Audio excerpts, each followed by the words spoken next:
नमस्कार मित्रांनो, मी विश्वास आव्हाड. मित्रांनो, लाडकी बहीण योजनेअंतर्गत लाडकी बहीण ई-के-वाय-सी कशी करायची हे सांगतो एका मिनिटात. तर व्हिडिओ शेवटपर्यंत पहा. चॅनलवर जर नवीन असाल तर चॅनलला सबस्क्राईब करा. असेच महत्त्वपूर्ण आणि कामाचे व्हिडिओ मिळत राहतील. तर चला मित्रांनो, व्हिडिओला सुरुवात करूया. लाडकी बहीण महाराष्ट्र जिओ इन या वेबसाईटवर यायचे आहे. आल्यानंतर खाली पहिलाच बॉक्स दिसेल, मुख्यमंत्री माझी लाडकी बहीण योजनेचे लाभार्थी के-वाय-सी प्रक्रिया पूर्ण करण्यासाठी येथे क्लिक करावे.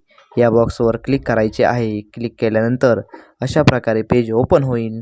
तेथे लाभार्थी आधार क्रमांक विचारला जाईल. त्यानंतर कॅप्चा फिल करायचा आहे. त्यानंतर मी सहमत आहे या ऑप्शनवर टिक करायचे आहे. त्यानंतर OTP पाठवा ऑप्शनवर क्लिक करायचे आहे. आधार कार्डला जो मोबाईल नंबर लिंक असेल त्यावर OTP येईल. तो OTP या ठिकाणी टाकायचा आहे.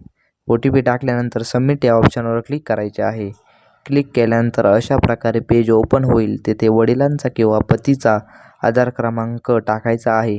आधार क्रमांक टाकल्यानंतर कॅप्चा टाकायचा आहे.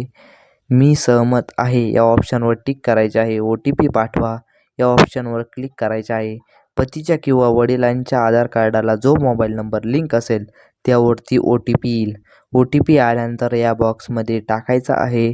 टाकल्यानंतर सबमिट या ऑप्शनवर क्लिक करायचे आहे.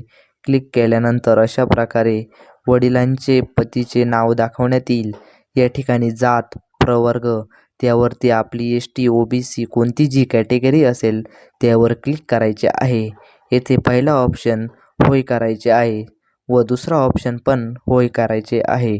ते सेट करून उपरोक्त अनुक्रमांकावर क्लिक करून सबमिट करायचे आहे. सबमिट केल्यानंतर तुमची के-वाय-सी पडताळणी यशस्वीरित्या पूर्ण झालेली आहे असे दिसेल. महत्त्वपूर्ण असा व्हिडिओ होता. चॅनलवर नवीन असाल तर चॅनलला सबस्क्राईब करा. असेच महत्त्वपूर्ण आणि कामाचे व्हिडिओ मिळत राहतील. धन्यवाद. जय हिंद, जय महाराष्ट्र.